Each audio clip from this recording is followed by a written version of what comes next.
Manalangin tayo sa ngalan ng Ama, ng Anak, ng Diyos, Espiritu Santo. Amen.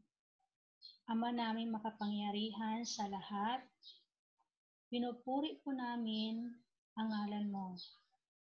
Maraming salamat po sa lahat ng biyaya na ipinagkaloob nyo sa amin sa araw na ito at sa lahat ng aming natutunan.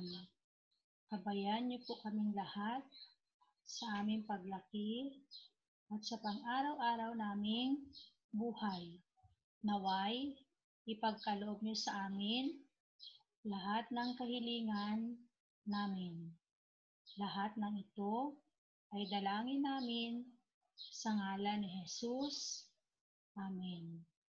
Sa ngalan ng Ama, ng Anak, ng Diyos, Espiritu Santo. Amen.